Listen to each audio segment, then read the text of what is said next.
Hello everyone, let's try to solve this question together. So here we have a 5-day-old infant who presents to the emergency room with lethargy. The mother stated that she felt the infant to be cold.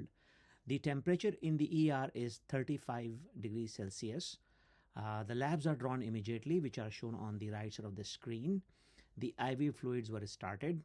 So the most important intervention would be now. What do you guys think is the most important thing? Look at the labs and the clues are there. Okay, the correct response here is starting IV calcium gluconate. And let's see why this is the right answer. So first, if you look carefully, the potassium is very high. It's 8.2. So this potassium is really worrisome, and you have to protect the heart. And you all remember that hyperkalemia could really, make the heart stop, and you have to do calcium gluconate to support that. So calcium gluconate here is the first and foremost action you have to do. So because the potassium is high. So that's about the calcium gluconate. Now let's see why the others are not the right choices.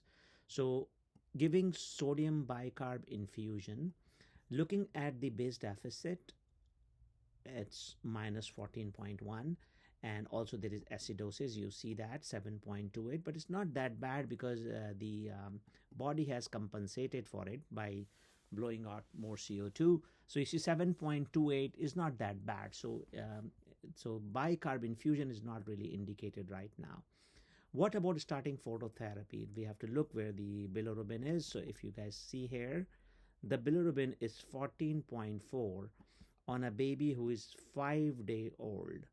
So a baby who is 5-day-old with a bilirubin of 14.4, again, because the risk factors are not given, but it doesn't look that bad that the phototherapy has to be initiated, especially in view of the high potassium. That should get precedence over phototherapy. Initiating rewarming is again very important. Of course, this is very important and is a good choice. But the problem is that, you have to act on this high potassium. This is going to be very detrimental to the baby.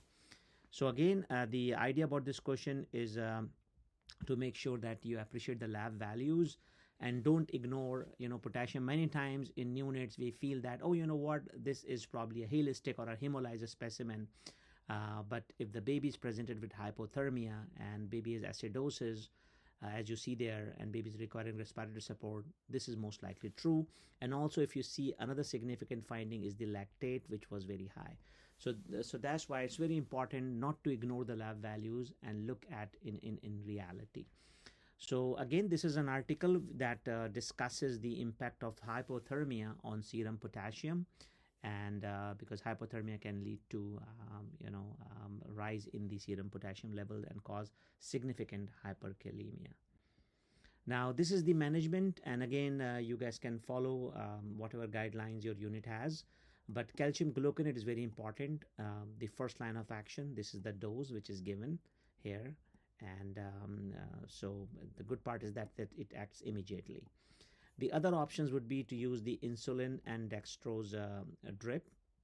The other one is to use the albuterol inhalation.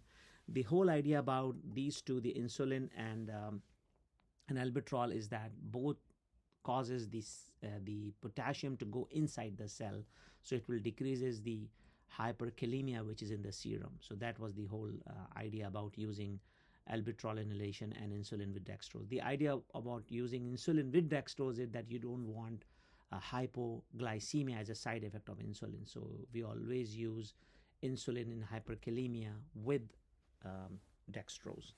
So I hope you have learned something together today. Please do like and subscribe to our channel, and you guys have a wonderful day. Bye.